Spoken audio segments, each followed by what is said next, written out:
Hello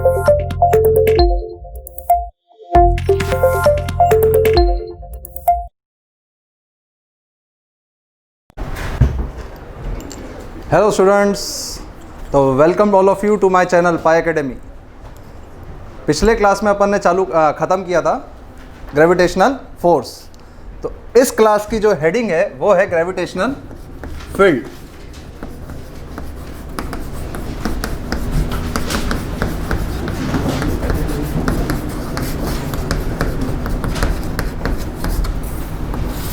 what do you mean by field?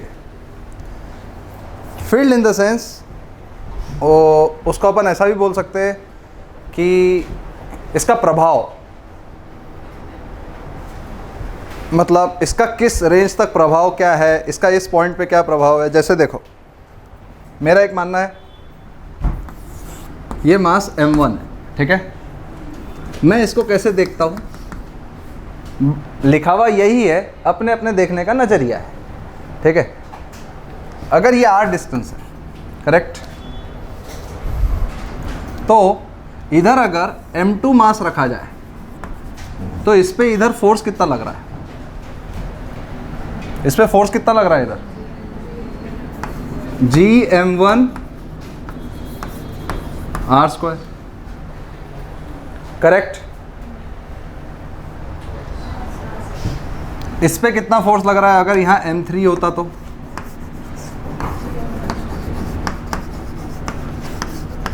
यही होता, correct. अगर यहाँ पे m4 होता तो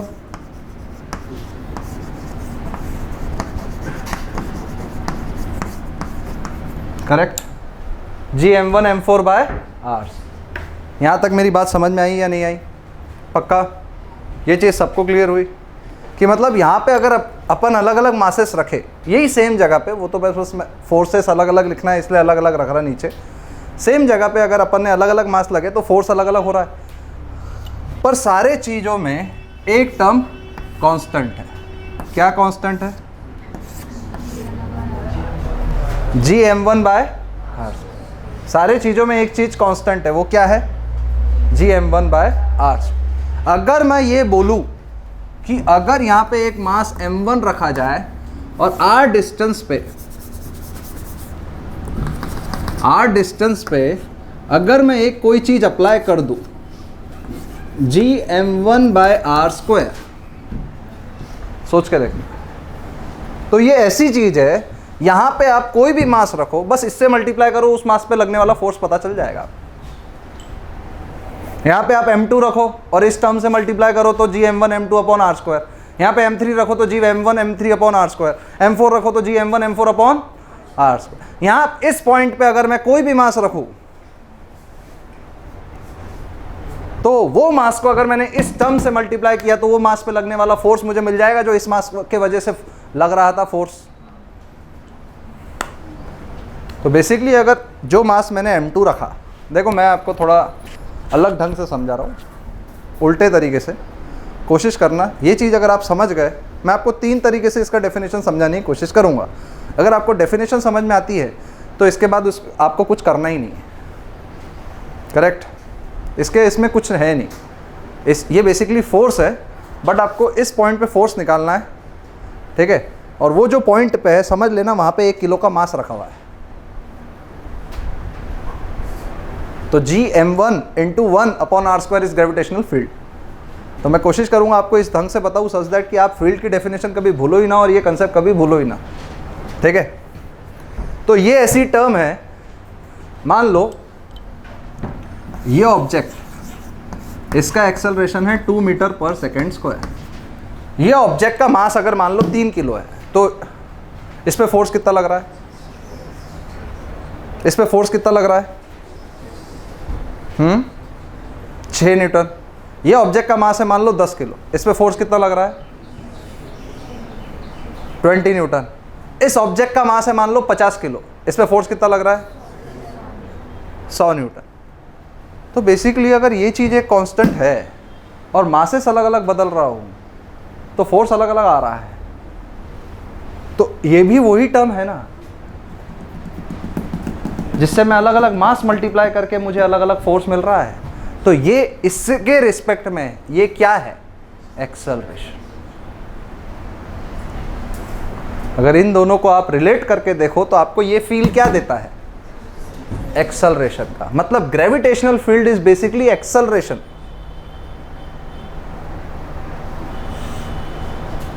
इसको एक्सेलरेशन नहीं बोलते, एक्सेलरेशन ड्यू टू ग्रेविटी। क्या है ये, मतलब इस पॉइंट पे लगने वाली फील्ड अर्थ के वजह से।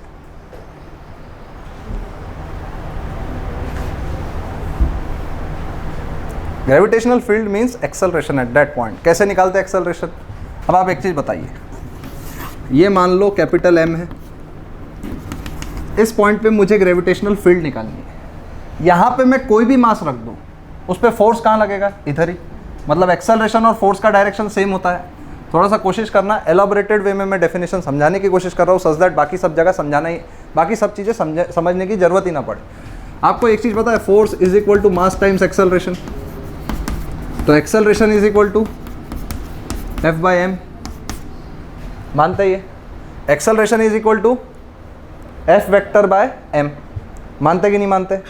अगर ये चीज़ तुम मानते हो तो यहाँ पे अगर m है, यहाँ पे स्मॉल m है, तो इसके ऊपर फोर्स कितना लग रहा है, m upon r square. G capital M upon G capital M upon G capital M upon. यहाँ तक बात समझ में आई? तो इस पे लगने वाला एक्सेलरेशन क्या है, इस मास में।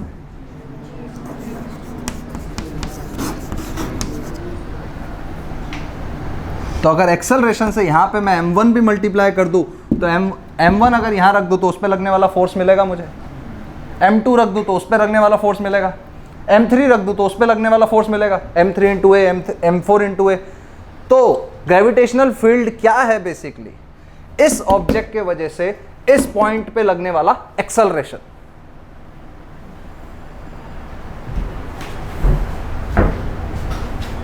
ऐसा डेफिनेशन बोलते नहीं, ठीक है, कहीं पे भी नहीं मिलेगा, ऐसा मैं समझता हूं। है वही, बोलने का टर्म अलग है, चीजें वैसी ही है। अब एक चीज समझिए, जो स्मॉल g है उसकी वैल्यू होती है Gm upon r square. r is radius of earth, m is mass of earth, ठीक है। ये अर्थ है, ये तुम खड़े हो, स्मॉल m, रेडियस r। तो तुम्हारे अर्थ के वजह से तुम पे जो फोर्स लगता है वो यही लगता है, divide by your mass is acceleration. तो ये जो एक्सेलरेशन लग रहा है ये अर्थ के वजह से ही लग रहा है, तो this is acceleration due to gravity. यही तो स्मॉल g है, यही तो स्मॉल g है। जैसे जैसे आप हवा में जाते जाओगे, सेंटर से डिस्टेंस बढ़ता जाएगा, सेंटर से जैसे जैसे डिस्टेंस बढ़ेगा क्या एक्सेलरेशन ड्यू टू ग्रेविटी कम होगा। तो हम सीधा बोलते हैं ना, अर्थ का आकर्षण कम होता है जैसे जैसे आप उससे दूर जाते हो। तो यही तो है, उसकी फील्ड का इंटेंसिटी कम होता है। समझ में आया? तो अब मैं आपको बताता हूँ फील्ड निकालते कैसे, ठीक है। ये सब तो मैंने ऐसे ही बता दिया एक्सेलरेशन से रिलेट कर करके, ये सब आपको कुछ लिखना नहीं है, ठीक है ना।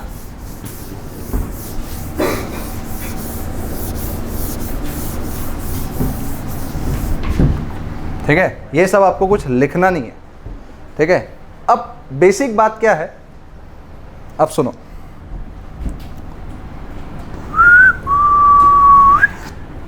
ये था मास m का ऑब्जेक्ट। अच्छा बताओ, gravitational field is vector quantity और scalar quantity? Acceleration is vector quantity sir. इसको बेसिकली E से डिनोट करते हैं, या तो इसको आप G इफेक्टिव बोल दो, ठीक है। तो ऐसे कई तरीके से बोला जाता है, E वगैरह वगैरह वगैरह। तो इसके आप चाहे तो डेफिनेशन भी लिख लो पहले। लिखो, the space surrounding the body, the space surrounding the body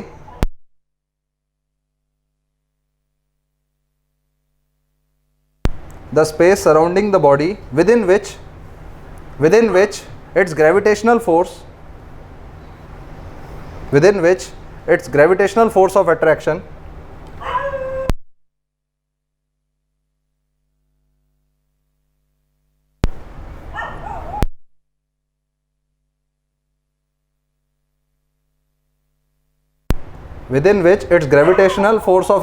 attraction is experienced by other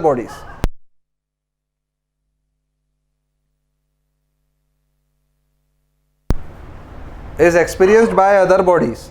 ठीक है, is called gravitational field.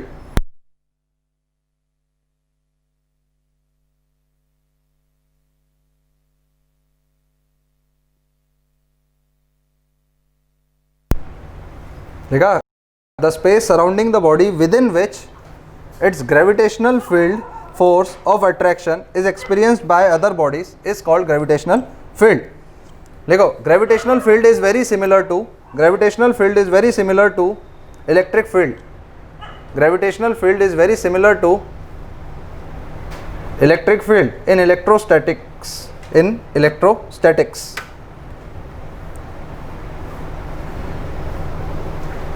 इसका नेक्स्ट पॉइंट लिखना,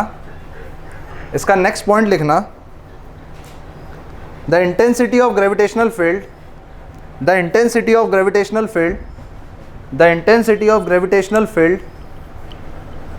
at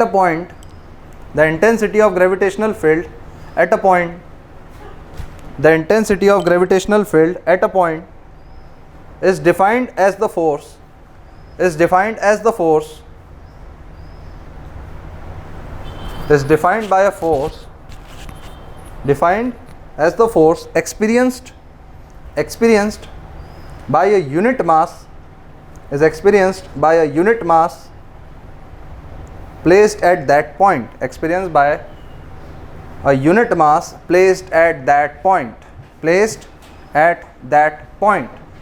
experienced by a unit mass placed at that point. Correct? यहाँ तक आपको हर एक चीज़ समझ में आई?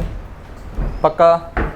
सोच के देखो, अगर ये सारी चीज़ें आपको समझ में आ रही है तो आगे भी अपन बढ़ने से पहले इसके बारे में समझ ले कि इसने क्या कहा.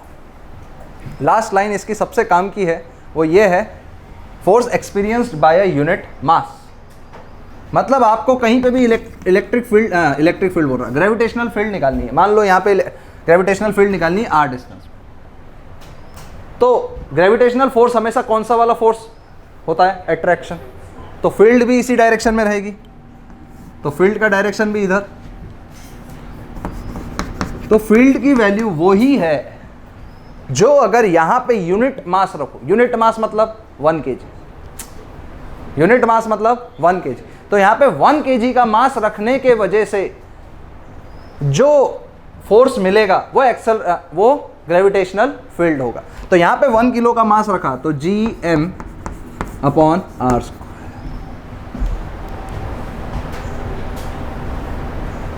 यहां पे अगर 1 किलो का मास रखा तो Gm अपॉन r स्क्वायर. यहां पे अगर 1 किलो का मास रखा तो क्या होगा? Gm upon r square. समझ में आया मेरी बात? पक्का समझ में? अगर इस पॉइंट पे निकालना है R2, तो यहां पे क्या होगा?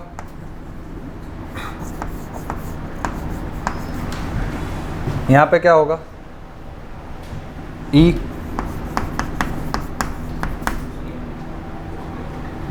Gm अपॉन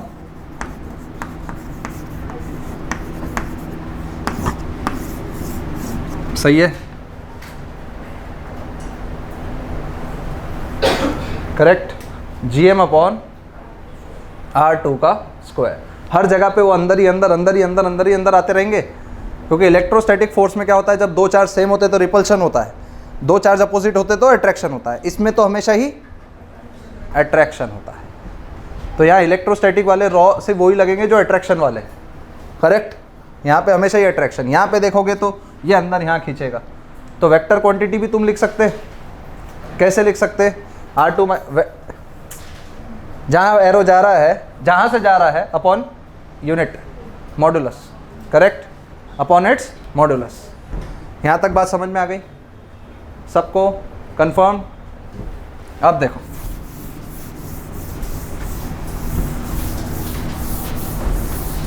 ग्रेविटेशनल फील्ड यही होती है।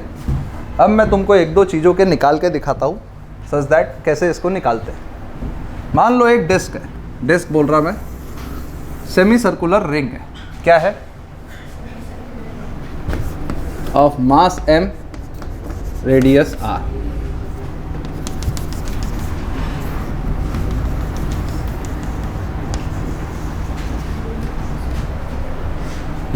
बताओ यहाँ पे क्या होगा, बताओ यहाँ पे क्या होगा, मास m एंड रेडियस r, बताओ यहाँ पे क्या होगा।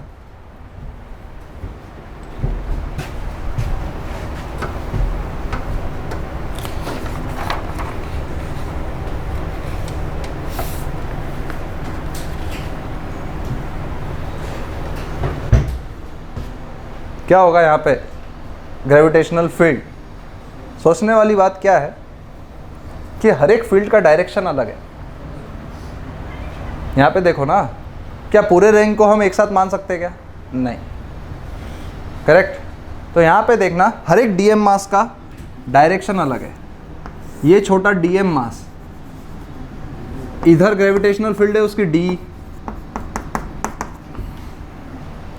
ये डीएम मास की इधर है, वैसे ही ये डीएम मास की इधर है, करेक्ट।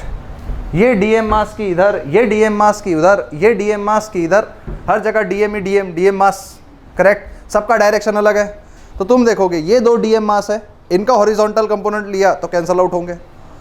क्या दोनों डीएम मास के क्या लेने पड़ेंगे, सिर्फ वर्टिकल कंपोनेंट। तो नेट ग्रेविटेशनल फील्ड का डायरेक्शन कहाँ रहेगा, ऊपर या नीचे, या हॉरिजॉन्टल? ऊपर रहेगा। हॉरिजॉन्टल रह सकता क्या net gravitational field?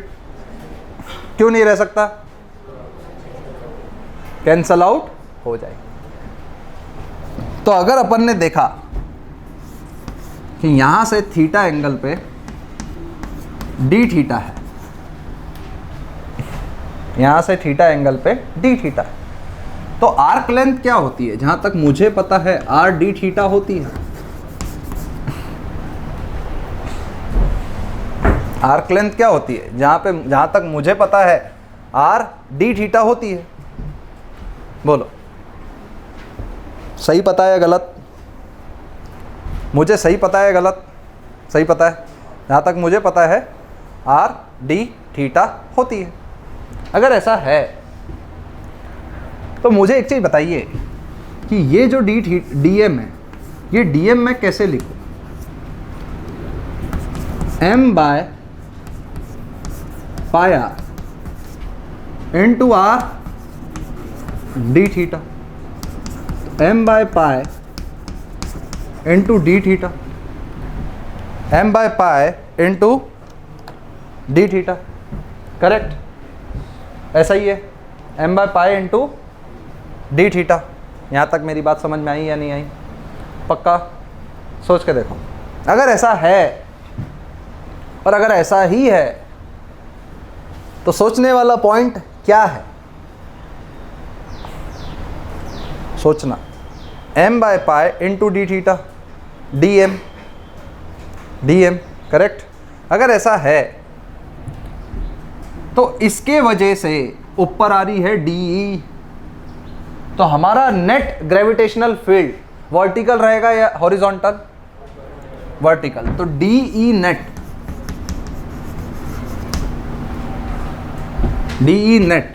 Is integration of D E sine theta.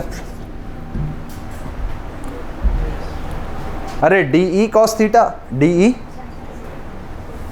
E cos theta, D E sine theta. यहाँ तक मेरी बात समझ में आई? थोड़ा सा प्रूफ ध्यान से देखना, मैं कुछ ज़्यादा नहीं कर रहा, मैं बस थीटा एंगल पे डी थीटा एलिमेंट लेके उसको तोड़ रहा हूँ और तोड़ के डी ई निकाल रहा हूँ, डी साइन थीटा ले जा रहा हूँ, क्योंकि horizontal component of gravitational field is cancelling each other, correct. यहाँ तक अगर ऐसा हो गया तो सोचने वाला पॉइंट क्या है? डी ये है, तो ये क्या होगा? G d m upon are square sine theta. तो डी एम क्या होगा, G m upon pi r square sine theta d theta. तो ये एफ नेट है और ये क्या है, 0 से पाई। क्या है ये, अरे डी सॉरी ई नेट, ये 0 से पाई। आ रहा क्या समझ में, सबको आया क्या समझ में, पक्का आया सबको समझ में? समझ में आया? अगर ये सबको समझ में आता है तो साइन थीटा का इंटीग्रेशन जहां तक मुझे याद है माइनस कॉस थीटा, अरे कॉस थीटा का इंटीग्रेशन साइन थीटा, तो साइन थीटा का इंटीग्रेशन माइनस कॉस थीटा, तो 0 से पाई। तो माइनस अगर बाहर निकालोगे तो 2gm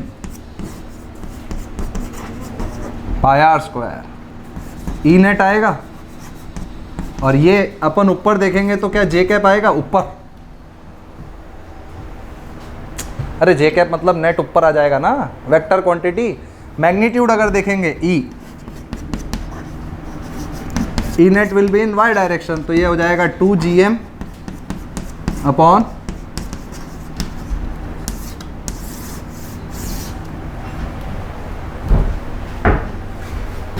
किसको किसको नहीं समझ में आ रहा, they can raise the hand. बैठे बैठे समझ में आ रहा है? पक्का सबको पूरा प्रूफ समझ में आया, इसमें कुछ ज़्यादा नहीं किया गया। D m upon are square, G m upon are square, ये डी एम है, डी एम को अपन ऐसा लिखा, वो दिखने में बहुत भयानक लगता और है कुछ भी नहीं हो, साइन थीटा का इंटीग्रेशन है बस। साइन थीटा का इंटीग्रेशन क्या होता है, 2x, करेक्ट? साइन थीटा का इंटीग्रेशन क्या होता है, minus cos theta, 2x, correct.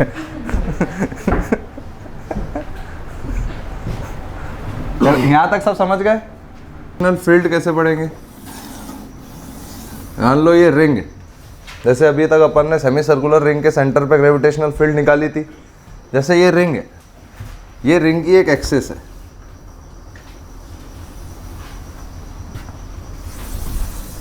ये एक्सिस है, करेक्ट?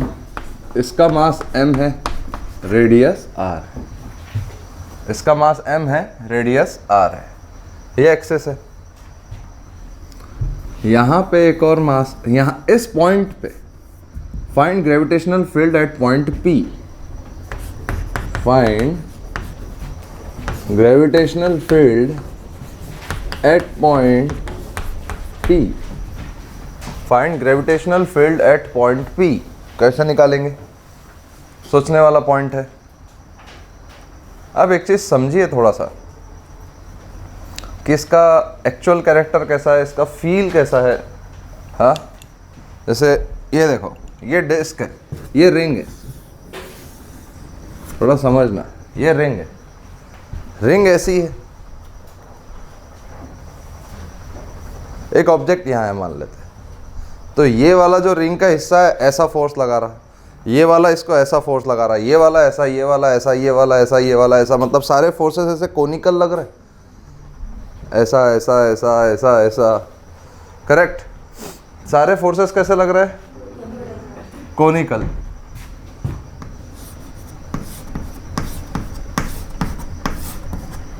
समझ में आ रहा है? सारे फोर्सेस जंग जंग जंग जंग। अब सबके कंपोनेंट्स तुम देखोगे, मान लो इस डीएम पार्टिकल के वजह से, इस डीएम मास के वजह से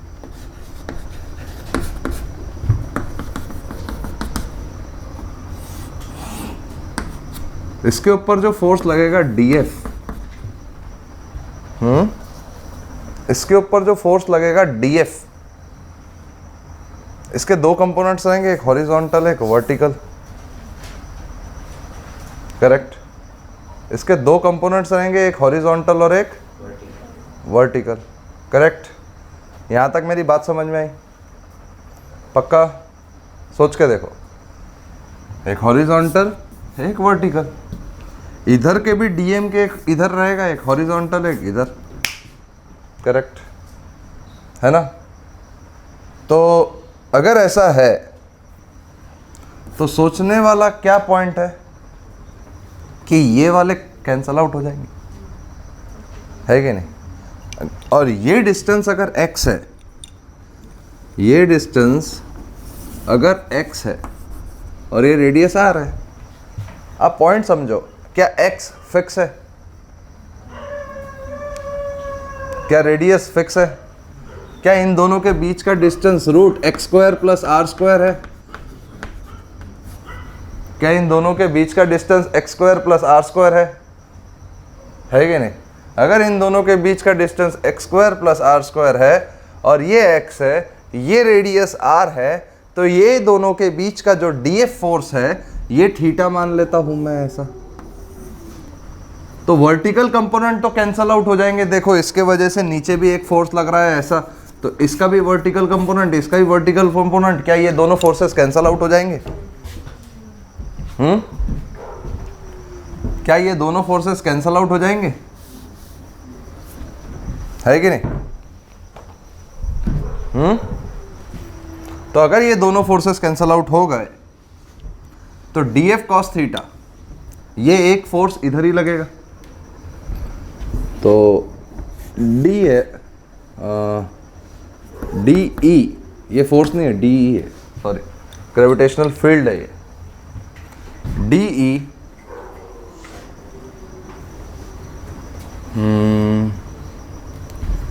GM by this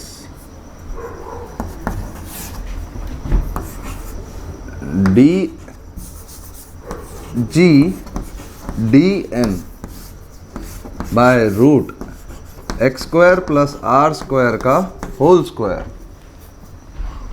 cos theta. Correct. आप एक चीज अगर समझे होंगे तो सबको हॉरिजॉन्टल कंपोनेंट लग रहा है, सबको हॉरिजॉन्टल कंपोनेंट लग रहा है। यहां तक बात समझ में आई? वर्टिकल कैंसल आउट हो रहा है। ग्रेविटेशनल फील्ड क्या थी? GM by r square. Gravitational field क्या थी? GM by r square. सबको हॉरिजॉन्टल कंपोनेंट लग रहा है, धाक धाक धाक धाक। तो ये कितना हो जाएगा? DM कितना है? इसको अपन DL मान लेते। DM को अपन कैसे लेंगे? M बाय 2 पाई R इंटू ये लेंथ को अपन मान लेते DL।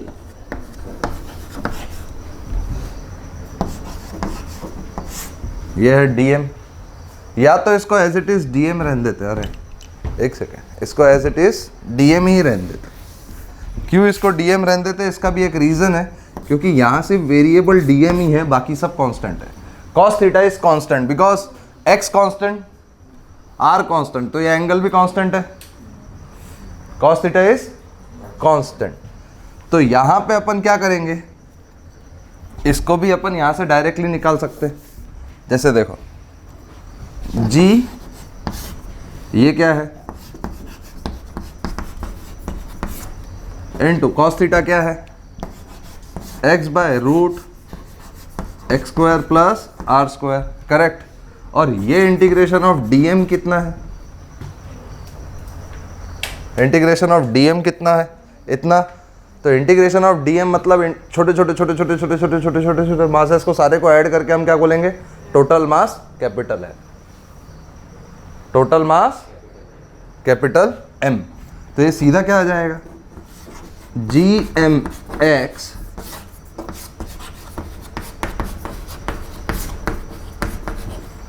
Three by two. क्या ये ग्रेविटेशनल फील्ड है? और उसका जो हमेशा डायरेक्शन है, क्या वो यही है? ई, उसका जो हमेशा डायरेक्शन है वो क्या अंदर ही है, ई। बोलो,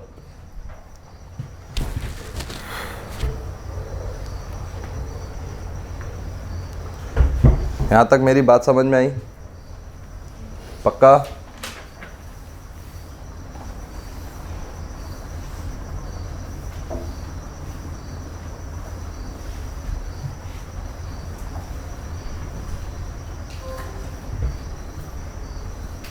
हो गया? Clearly understood everyone?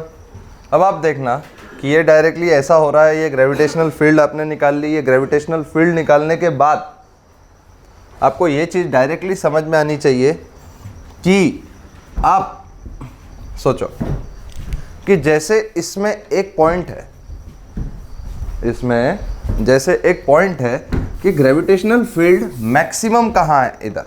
अगर हम ग्राफ बनाना चाहें, देखना ध्यान से, मान लो ये रिंग है, मान लो ये रिंग है, ठीक है, ये ई है, ये एक्स है, ठीक है, पोजीशन। आप इधर देखोगे, जैसे जैसे इधर आओगे तो ई इस डायरेक्शन में, मतलब ई निगेटिव है। जैसे ही इधर जाओगे तो ई पॉजिटिव है। देखो ना, वो डायरेक्शन पॉजिटिव, ये डायरेक्शन नेगेटिव। अगर उधर जाओगे तो ई नेगेटिव है, इधर जाओगे तो ई पॉजिटिव है। यहां तक आपको बात समझ में आ गई होगी। उधर जाओगे तो ई नेगेटिव, उधर जाओगे तो ई पॉजिटिव। क्या मेरा एक सवाल है, जैसे जैसे ये ऑब्जेक्ट डिस्क के पास आता जाएगा, क्या उसके ऊपर जैसे जैसे ये पॉइंट डिस्क के पास आता जाएगा, क्या उसके ऊपर जो ग्रेविटेशनल फील्ड है वो बढ़ते ही जाएगी क्या हमेशा? क्योंकि उसका जैसे जैसे वो डिस्क के पास आएगा, मैग्नीट्यूड की बात हो रही है, जैसे जैसे वो डिस्क के पास आएगा, जैसे जैसे वो डिस्क के पास आएगा, उसकी ग्रेविटेशनल फील्ड हमेशा बढ़ते रहेगी क्या? क्योंकि उसका एक्स धीरे धीरे कम हो रहा है। ये भी तो एक सवाल है, क्योंकि gm/x² हमेशा बढ़ते रहेगी। ऐसा है क्या?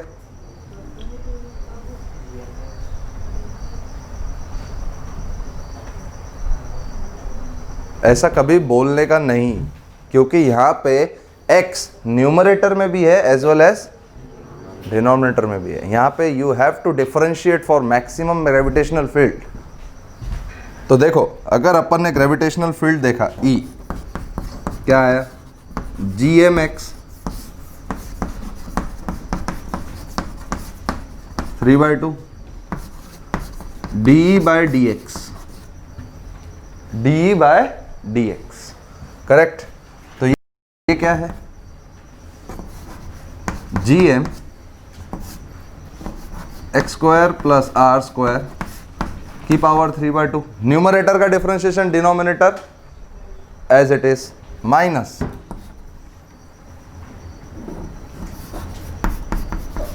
Numerator as it is, denominator का डिफरेंशिएशन क्या होगा?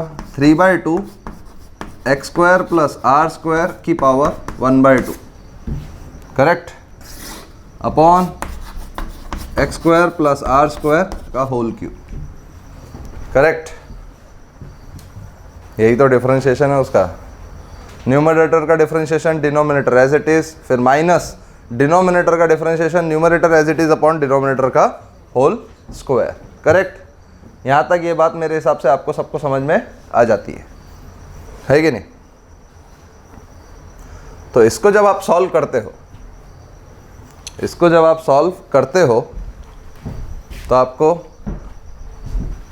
एक चीज का गंभीर रूप से एहसास होता है कि आप देखिए, इक्वल टू 0 करना पड़ेगा ना फॉर मैक्सिमम। तो इक्वल टू 0 करेंगे तो क्या आ जाएगा? gm cancel, x² plus r² is equal to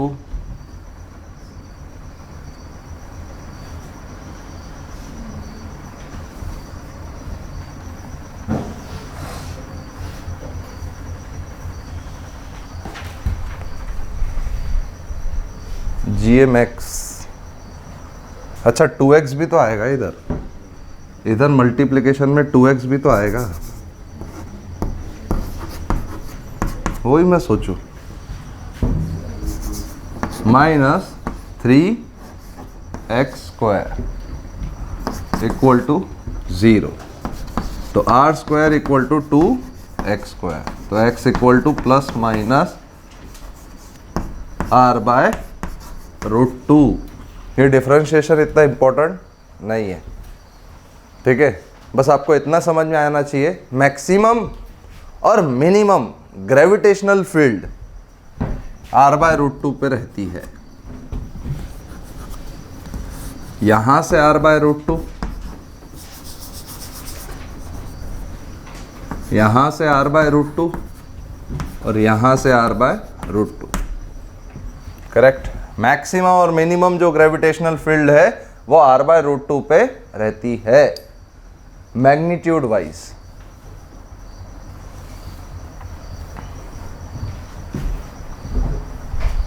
निकाला सबने? बोलो। ये तो सिर्फ कैलकुलेशन वाले ही सवाल है, इसमें एज सच कुछ ज़्यादा है नहीं, ठीक है ना। मिटा दूँ? आप देखिए,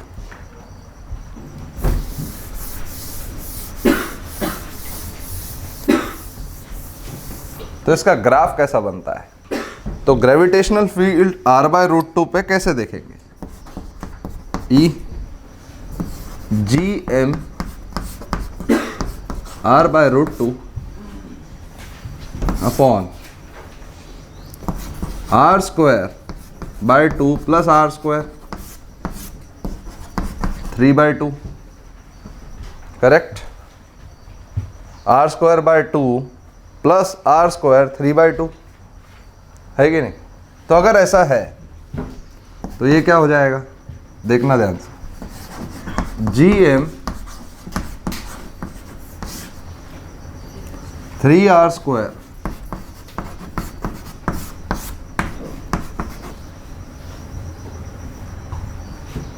तो ये कितना हो जाएगा?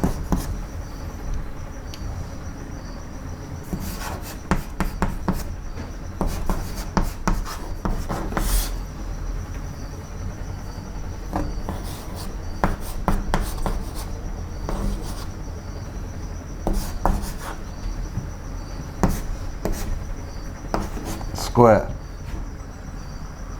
करेक्ट। तो ये आंसर आ जाएगा, क्या आएगा इसका आंसर? बोलो, बताओ।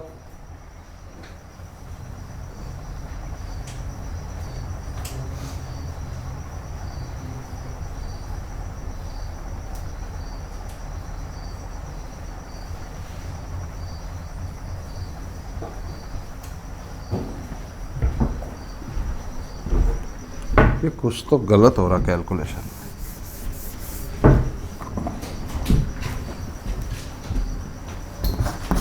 गलत ये हो रहा, GM r/√2 upon 3√3 r³ upon 2√2।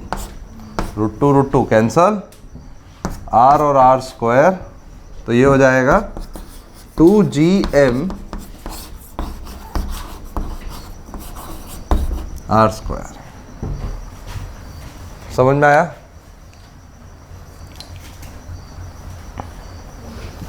ये है, ये पूरा सॉल्विंग ही है। ये सॉल्विंग से ज़्यादातर ये चीज़ ध्यान रखना, ये सॉल्व करके दिखाना पड़ता है, ठीक है ना। सिर्फ इतना ध्यान रखना कि मैक्सिमम ग्रेविटेशनल फील्ड इतनी होती है। अगर कभी इन केस कभी सपने में भी ज़रूरत पड़े तो ध्यान रखना डिफरेंशिएशन के थ्रू अपन ने निकाला था। तो इसमें दो ही फॉर्मूले काम के, एक ये और एक ये। इस पर डायरेक्ट सवाल आता है मैक्सिमम ग्रेविटेशनल फील्ड का क्या है। अगर रिंग ऐसी है तो अलोंग एक्सिस में मैक्सिमम ग्रेविटेशनल फील्ड क्या है। करेक्ट। तो वो r/√2 पे है और वो ऐसी है। इसका ग्राफ कैसा बनता है देख लो।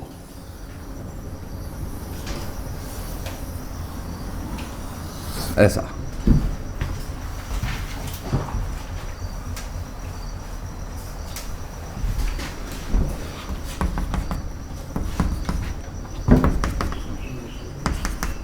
देखो r बाय रूट टू पे ग्रेविटेशनल फील्ड अंदर थी, वो निगेटिव हो गई। r by minus r by root two पे ग्रेविटेशनल फील्ड इधर थी, वो इधर हो गई। तो इधर मैग्नीट्यूड क्या है 2gm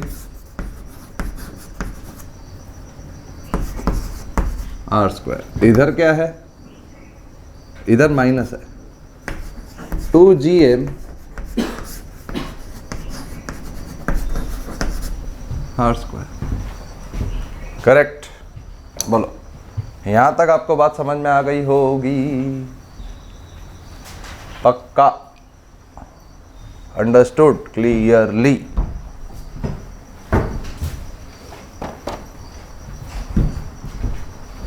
है कि नहीं?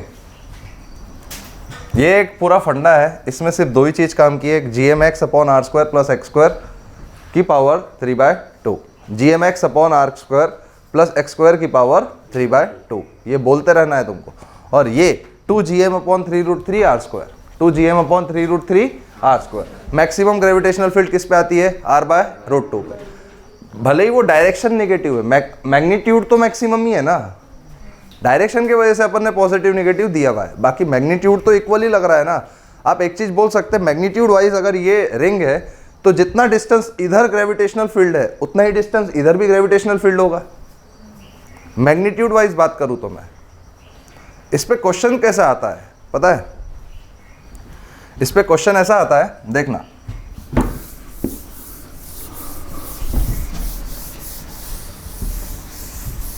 इस मान लो अपने को ग्रेविटेशनल फील्ड है, तो अपने को इतना तो समझ गया कि ग्रेविटेशनल फील्ड से अगर अपन मास मल्टीप्लाई करें तो हमको फोर्स मिलता है। हमको इतना तो समझ गया कि ग्रेविटेशनल फील्ड से अगर हम मास मल्टीप्लाई करें तो हमको क्या मिलता है, फोर्स। इतना समझ गया हमको, अगर ग्रेविटेशनल फील्ड से मास मल्टीप्लाई करना है तो फोर्स है। अब देखो मैं कैसे करता हूं, एक वर्टिकल ऐसे रिंग थी, ठीक है, नीचे अर्थ भी थी, सरफेस था, फ्लैट सरफेस था, नीचे अर्थ भी थी, करेक्ट। अब जैसे ये मास m है, क्वेश्चन ऐसे भी आते हैं इसमें, मैं बताता हूँ कैसे, सुन लो थोड़ा सा। ये मास m है,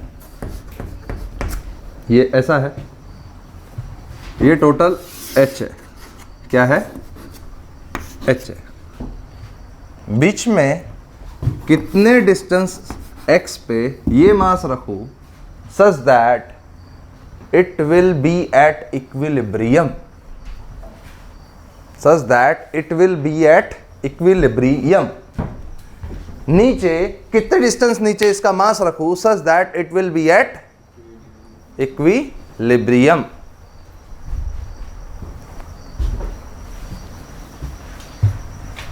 पॉइंट समझ में आ रहा है?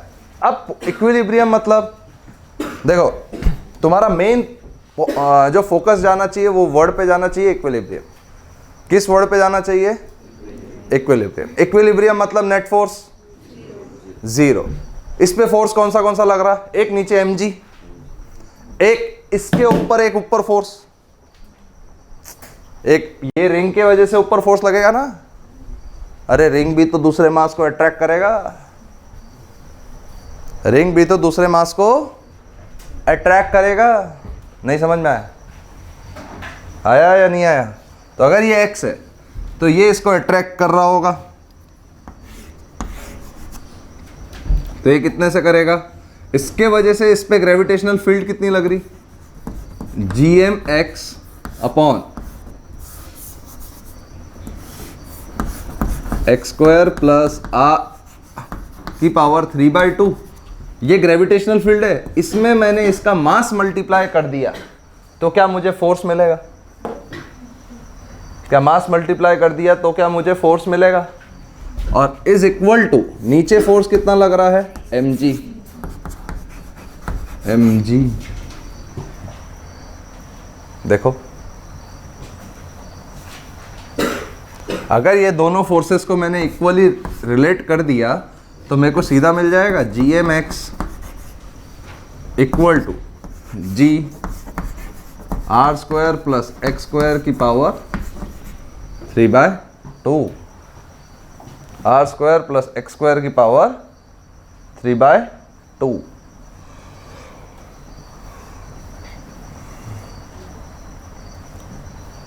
तो आप इसका x भी निकाल सकते हैं अपने हिसाब से कि कितना x रखना पड़ेगा। सीधा बोल सकते हैं GM/G का whole square equal to r square plus x square का क्यूब अपॉन एक्स स्क्वायर। अब इसको सॉल्व कर लो, अपने आप निकाल लो। वो r और x की वैल्यू इस रेशियो में देगा सच दैट ये सॉल्व बहुत आसानी से हो जाएगा। समझ में आया? पर क्वेश्चन कुछ भी पूछ सकता है। तुम्हारे पास ग्रेविटेशनल फील्ड आ गई। क्या बोला मैंने? क्वेश्चन कुछ भी पूछ सकता है सच दैट तुम्हारे पास ग्रेविटेशनल फील्ड आ गई। अब इसमें और डिस्कशन करना है डिटेल में। तो डिटेल में डिस्कशन कैसे है? मान लो हमको तो थ्योरेटिकल क्वेश्चन पूछना है। क्या पूछना है? Theoretical question. देखो कैसे।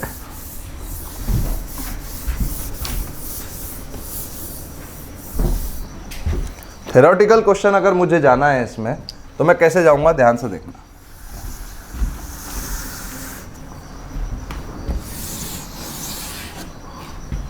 ये डिस्क थी, ये रिंग थी, सॉरी ये रिंग थी और ये एक्सिस है। ये रिंग और ये एक्सिस, करेक्ट। अगर ये रिंग है और ये एक्सिस है, अगर ये बॉडी को यहां से मैंने रिलीज किया, ये रिंग फिक्स्ड है, ये रिंग फिक्स्ड है, तो बताओ अपन ने अभी क्या बोला? ग्रेविटेशनल फील्ड r/√2 पे मैक्सिमम है। यहां सेंटर पे मैक्सिमम है क्या? सेंटर पे तो जीरो है। अरे रिंग के सेंटर पे ग्रेविटेशनल फील्ड जीरो रहेगी ना, क्योंकि हर एक डीएम मास अपने तरफ खींचेगा चारों दिशाओं से। Tiding tiding tiding tiding, net zero रहेगी क्योंकि चारों जन अपने डायरेक्शन से इसको खींचेंगे, खट खट खट खट खट खट खट, जीरो हो जाएगी। सेंटर पे तो ग्रेविटेशनल फील्ड कितनी है? जीरो। सेंटर पे अगर ग्रेविटेशनल फील्ड जीरो है और यहां है, तो अगर यहां से मैं रिलीज कर रहा हूं तो इसको एक फोर्स इधर लग रहा है, ये रिंग के कारण। तो मेरा क्या बोलना है, यहां से यहां तक वेलोसिटी इंक्रीज होगी क्योंकि फोर्स हमेशा बढ़ रहा है मैक्सिमम तक, और यहां से यहां तक वेलोसिटी डिक्रीज होगी। बोलो is it right? Speed increase होगी और स्पीड डिक्रीज होगी। बोलो ये सही है गलत है?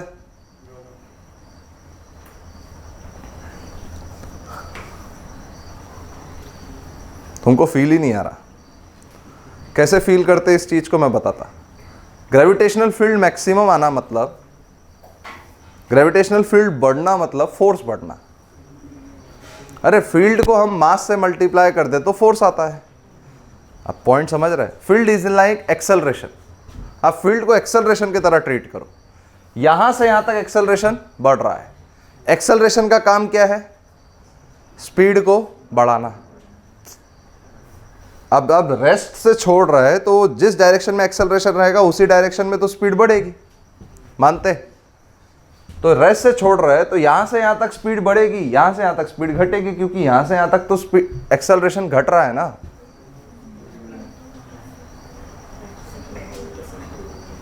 ये जो मैंने लिखा ये सही है गलत है?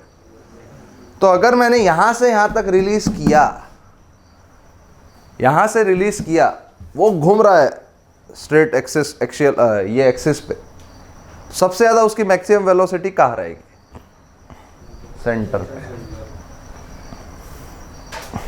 सबसे ज्यादा उसकी मैक्सिमम वेलोसिटी कहाँ रहेगी? सेंटर पे। क्यों? सुनना मेरी बात। ये बॉडी चाहे यहां रहे, यहां रहे, यहां रहे, यहां रहे, कहीं पे भी रहे, इस पे हमेशा फोर्स ऐसा ही लगेगा।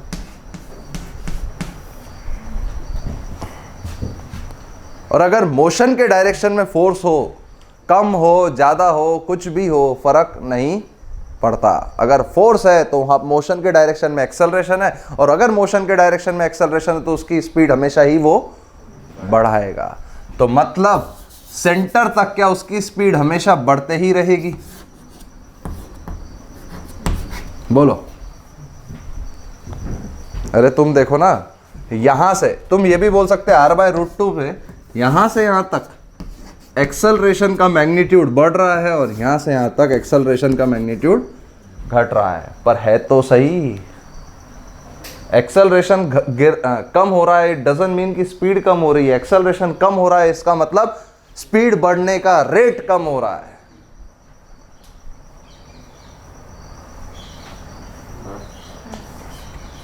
सही है गलत? यहाँ तक फील आया? तो कई बार बच्चे ये गलती कर देते हैं। वो क्या होता है, वो क्या लिखता है, 4 स्टेटमेंट लिख देता है। Speed is maximum at r x equal to r by root 2। तो तुमको लगता है अरे वाह, ग्रेविटेशनल फील्ड यहीं मैक्सिमम थी तो यहीं स्पीड मैक्सिमम होनी चाहिए। वो इत्तेफाक, वो ऑल ऑफ अ सडन उस समय वो ही इंस्टिंक्ट काम करते हैं और पहला ही ऑप्शन वो रहता है और वो लिखता है पहला option x equal to r by root 2, next option लिखेगा x equal to minus r by root 2। तो तुम बोलोगे अरे नहीं नहीं माइनस, फिर तुम क्या करोगे, पहला ऑप्शन को गलत करोगे, ओ इसने मेरे को बेवकूफ़ बनाया है, सेकंड ऑप्शन इज राइट। नहीं नहीं, x equal to r by root 2 पे मैक्सिमम एक्सेलरेशन थोड़ी है, x equal to minus r by root 2 पे है, वो भी ठीक है कि नहीं। पर मैक्सिमम तो वो डी ऑप्शन वाला रहेगा, at centre of the ring. आया पॉइंट समझ में? At centre of the ring. तो आप ये भी बोल सकते हैं if a ball is release from infinite from very far distance और फ्रॉम इनफाइनाइट, तो वो जैसे जैसे रिंग के पास आएगा उसकी स्पीड बढ़ेगी और उसकी स्पीड मैक्सिमम कब रहेगी, जब वो रिंग के सेंटर पे रहेगा, ना कि x equal to plus minus r by root 2, ना कि x equal to plus minus r by root 2।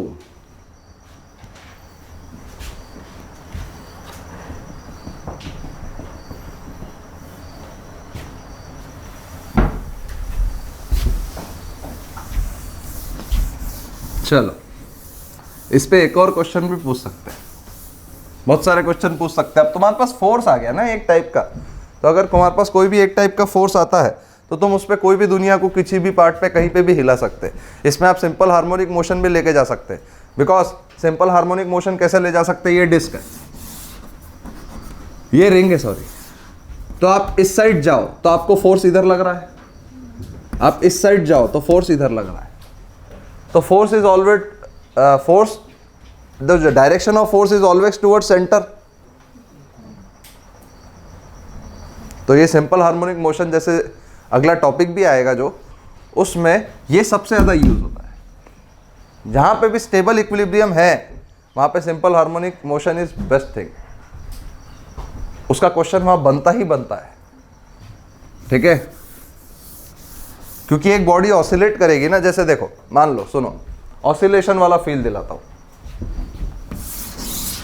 ये रिंग, ठीक है, ये बॉडी यहाँ थी, अब बॉडी यहाँ है तो उस पर हमेशा यही फोर्स लगेगा। अब बॉडी यहाँ है तो उस पर हमेशा इधर ही फोर्स लगेगा, क्योंकि अट्रैक्शन। तो अगर आपने बॉडी को सेंटर पे रखा और थोड़ी सी छोटी सी वेलोसिटी दे दी, तो जैसे वो उधर जाने की कोशिश करेगा, जो रिंग है उसको अपने तरफ खींचेगी। तो एक समय आएगा, अभी सब आइसोलेटेड सिस्टम है, तो एक समय आएगा कि जब वो बॉल रुकेगा और वापस पीछे पलटेगा। अरे उसको फोर्स तो कंटिन्यूअसली पीछे ही लग रहा है ना, नहीं समझे? एक वेलोसिटी दे दी, जैसे जैसे वो दूर जा रहा है फोर्स बढ़ रहा है, और जैसे जैसे वो दूर जा रहा है फोर्स बढ़ रहा है, तो वो इधर लगेगा, फिर वापस सेंटर पे आएगा, सेंटर के पास स्पीड रहेगी, फिर इधर जाएगा, फिर इधर आएगा, फिर इधर, फिर इधर, फिर इधर, फिर इधर, हमेशा ऑसिलेटी करता रहेगा। फील आ रहा क्या? अब एक चीज समझो ना, यहाँ वेलोसिटी है, यहाँ पे मैंने उसको छोटी सी वेलोसिटी दे दी। थ्योरेटिकल क्वेश्चंस के किससे बता रहा तुमको, छोटी सी वेलोसिटी दे दी, तो जैसे वो इधर रहेगा, इसको फोर्स इधर लगना स्टार्ट हो जाएगा, अट्रैक्शन, ग्रेविटेशनल फोर्स, सही है। तो अगर वेलोसिटी उस डायरेक्शन में है, फोर्स इस डायरेक्शन में है, तो क्या वेलोसिटी बढ़ेगी या घटेगी? अरे force is acting in opposite direction of the velocity ना। फोर्स अगर अपोजिट डायरेक्शन में तो एक्सेलरेशन भी अपोजिट डायरेक्शन में। अगर एक्सेलरेशन वेलोसिटी के अपोजिट डायरेक्शन में तो वेलोसिटी कम होगी, करेक्ट। तो यहाँ पे वेलोसिटी कम हो रही है और जैसे जैसे वो डिस्टेंस बढ़ रहा है फोर्स बढ़ेगा, फिर कम होगा। अरे देखो ना यार, अरे r/√2 तक तो ग्रेविटेशनल फील्ड बढ़ रही है ना, तो r/√2 तक फोर्स बढ़ रहा है, फिर कम हो रहा है। तो फोर्स तो हमेशा इधर ही लग रहा है, तो उस हिसाब से पर्टिकुलरली ऑसिलेट करते रहेगी, है कि नहीं? चलो, ऐसे इसमें कई क्वेश्चंस बनते। अब अपन इसमें एक और क्वेश्चन भी बता सकते हैं कि gravitational field at axis due to disc, gravitational field at axis due to disc, ठीक है।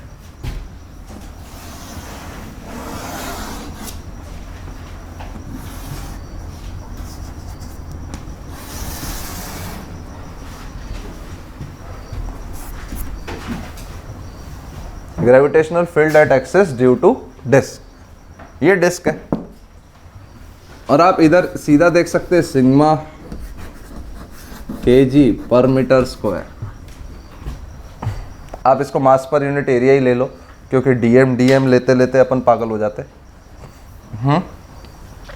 इसका डीएम लेना भी आसान है, तो इसको सॉल्व कैसे करेंगे अपन, बताओ? इसको सॉल्व कैसे करा जाएगा? हाँ,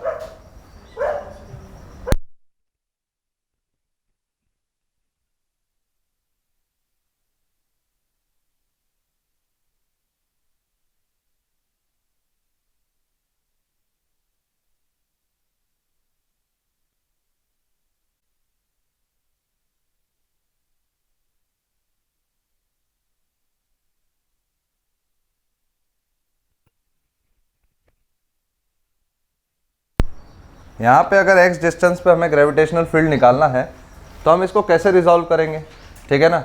तो अगर x डिस्टेंस पे निकालना है तो कैसे मानेंगे? डिस्क है, डिस्क को अगर अपन ओनियन जैसे माने,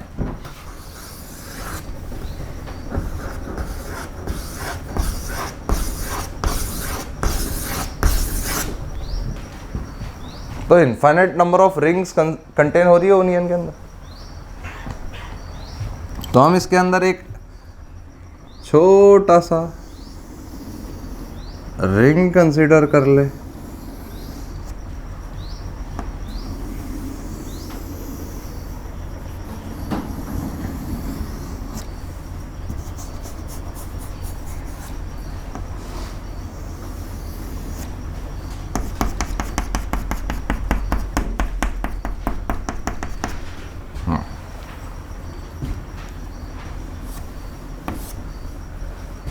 छोटा सा रिंग कंसीडर कर ले, मानते?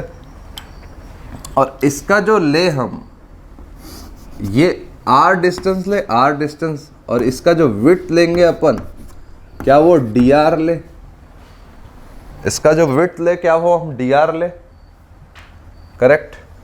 ये रिंग के वजह से x डिस्टेंस पे ग्रेविटेशनल फील्ड जो आएगी वो dE इधर ही आएगी और वो रहेगी GdM x upon x square plus r square की पावर 3/2। देखो ना, सीधा फॉर्मूला रिंग के बारे में तो अपन ने पिछले बार ही सीखा ना, अभी formula GM x upon r square plus x square की पावर 3/2। यहां तक अपने को बात समझ में आ गई, है कि नहीं?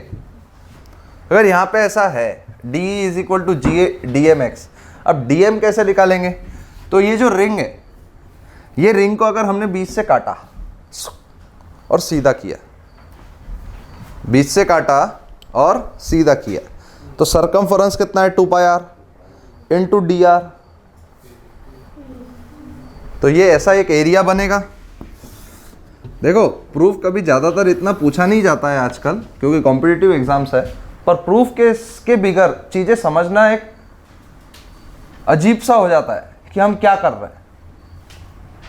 तो आप प्रूफ को समझोगे ना, चीज़ें आपको समझ में आएगी कि आप करना क्या चाहते हो क्या रहा है, ठीक है? तो ये हो जाएगा 2πr और ये होगा dr, करेक्ट। तो आप इसका dm क्या लिख सकते हैं?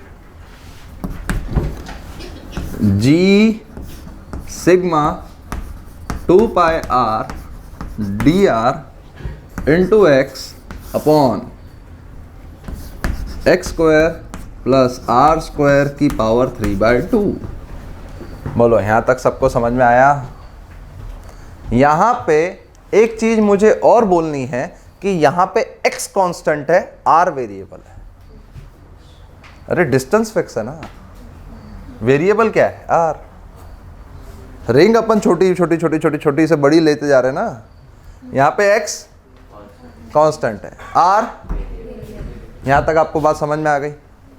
यहाँ पे x constant, r variable. Clearly समझ में आया यहाँ तक सब कुछ? अगर ऐसा है तो आप थोड़ा सा कोशिश करिए कि g सिग्मा 2πx, 2 को छोड़ देते, πx 2r dr अपॉन, बोलो सही है गलत? देखो मैंने कांस्टेंट वाले टर्म बाहर निकाल दिया, इंटीग्रेट इंटीग्रेट इंटीग्रेट, बोलो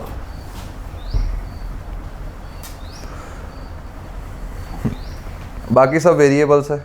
इसको इंटीग्रेट करने का बहुत ही शानदार तरीका है। जब मैंने आपको बेसिक मैथ सिखाया था तब मैंने आपको बोला था ये इंटीग्रेशन ध्यान रखना, ये आता है। देखना मैंने 3 पर्टिकुलर एक इंटीग्रेशंस बताए थे तुमको कि ये तो तुम रट ही लेना, इसके तरीके भी रट लेना, और ध्यान ना हो तो एक बार जरूर देखना कि एक 3 इंटीग्रेशन बताए थे और सीधा मैंने बताया था कि जब आप इसको कभी भी सब्स्टिट्यूट करते हो ऐसा ही करना, और इसका लिमिट क्या होगा? इसका 0 से कैपिटल R होगा ना, इसका लिमिट क्या होगा? 0 से कैपिटल R, यही लिमिट होना चाहिए। अगर आप देखोगे कि इसको अगर आपने सब्स्टिट्यूट किया तो क्या हो जाएगा? 2r dr is equal to 2t dt। जाने ये कहाँ से आया। देखो बेटा x है कांस्टेंट, हमेशा हमें आदत होती है और खुजली भी होती है x को डिफरेंशिएट करने की। तो यहाँ पे x क्या है? कांस्टेंट। वो खुजली करनी है क्या? खुजली करते से ही क्वेश्चन गलत। समझ में आई मेरी बात? यहाँ पे आपको डिफरेंशिएट किसको करना है? r। तो बेटा 2r dr क्या होता है? आया बात समझ में? 2r dr क्या होता है? 2t dt। करेक्ट। तो अगर ऐसा है तो आप खुद भी देख सकते, g सिग्मा पाई x, तो हम सीधा बोल सकते हैं 2t dt। अब देखो अगर इस टर्म को t स्क्वायर रखा तो t स्क्वायर में 2 कैंसल, नीचे क्या आ जाएगा? t cube. नीचे क्या होगा? t cube. अब थोड़ा सा ध्यान समझना, जब r 0 था तो t क्या था? x। देखो स्मॉल r को 0 रखो तो t क्या होगा? x। स्मॉल r को कैपिटल R रखो तो t क्या होगा?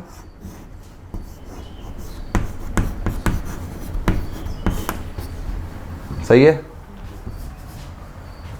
यहां तक मेरी बात आपको समझ में? रूट होगा ना, t रखना है, t स्क्वायर नहीं। यहां तक आपको पूरी बात समझ में आई? कंफर्म? हर एक चीज प्रूफ को बहुत ध्यान से देखना। प्रूफ का भले ही जरूरत ना हो पर प्रूफ काम बहुत आता है। आपको ये चीज़ कई बार समझ जा देगा वो कि ये चीज़ ही आपके जीवन में सही है। प्रूफ जितना आपका बेटर रहेगा उतना आपके कंसेप्ट क्लियर रहेंगे। भले ही ये काम कुछ ना है पर इसके बगैर काम भी नहीं चलता। आपके विजन में क्लियर होना चाहिए, ऐसा प्रूफ ऐसा है। ठीक है, ये हो गया। फिर आप देखना, इसका मैं ऐसा भी तरीका बताऊंगा कि तुमको लगेगा सर प्रूफ बताया क्यों आपने। ऐसा नहीं है कि मैं बता नहीं सकता, पर वो अपने आप ही मैं बता दूंगा कि तुम खुद ही बोलोगे प्रूफ ही क्यों बताया, ऐसे ही बोल देते। हम कितने खुश थे। ये सब कोई काम का नहीं है। मैं एक लाइन ऐसा बताऊंगा तुम सीधा अगली बार सीधा लिखोगे, यही है सर, कुछ जो करना है कर लो। देखो इधर, इसका जब आप देखोगे तो इसका डी का ई नेट आ जाएगा 2g सिग्मा पाई एक्स। अरे यार यही टर्म इतनी बड़ी है।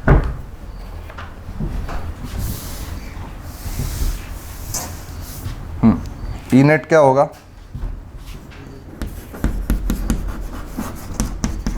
To G sigma pi X D T upon T square X से root x square plus are square. Correct. तो ये टी स्क्वायर है, तो टी स्क्वायर का इंटीग्रेशन आपको हमेशा मैंने बताया -2 + 1। अब तुम देखते क्या कि टी 1/t स्क्वायर का इंटीग्रेशन हमें कई बार रटना पड़ रहा है। आप सीधा बोल सकते हैं -1/t, -1/t। आप सीधा बोल सकते हैं -1/t। तो इधर क्या हो जाएगा?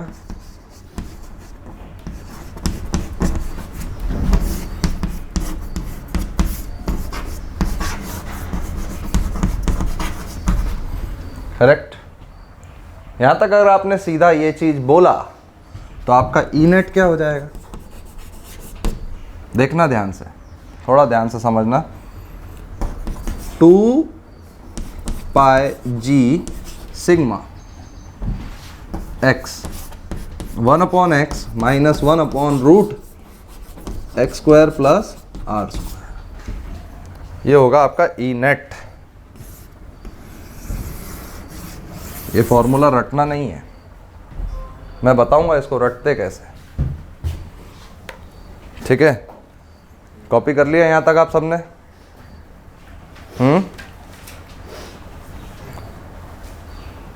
ये फॉर्मूला बस लेंदी होता जा रहा है कुछ नहीं इसमें।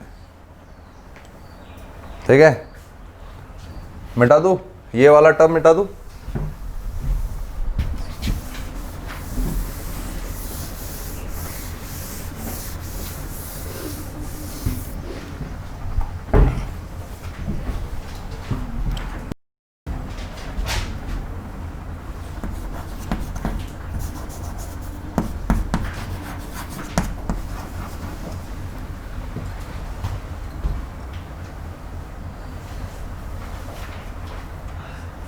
करेक्ट। यहां तक आपको पूरा कंफर्म क्लियर हुआ? देखो कि अपन ने कैसे प्रूव किया, रिंग्स मानी, रिंग का फिर इंटीग्रेट किया, फिर इंटीग्रेट करते करते, इंटीग्रेट मतलब सारी रिंग्स का ग्रेविटेशनल फील्ड हमने ऐड किया, है कि नहीं? सारी रिंग का ग्रेविटेशनल फील्ड हमने ऐड किया। This is how we find gravitational field, gm/x²। Correct. तो ये है ग्रेविटेशनल फील्ड। तो ई नेट का फॉर्मूला देखो अब। ई नेट क्या होगा? 2 पाई सिग्मा जी, एक्स को अगर मैं अंदर लेके आऊं तो 1 - x/रूट X square plus are square है।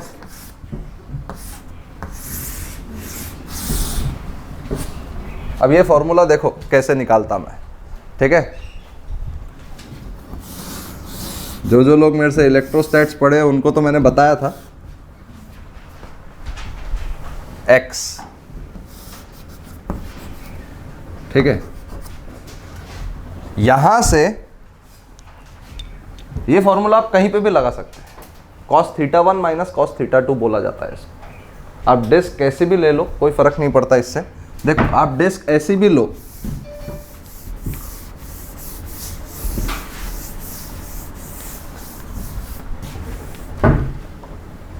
आप डिस्क ऐसी भी लो, तो इसमें डिस्क ऐसी भी ले सकते हैं अपन।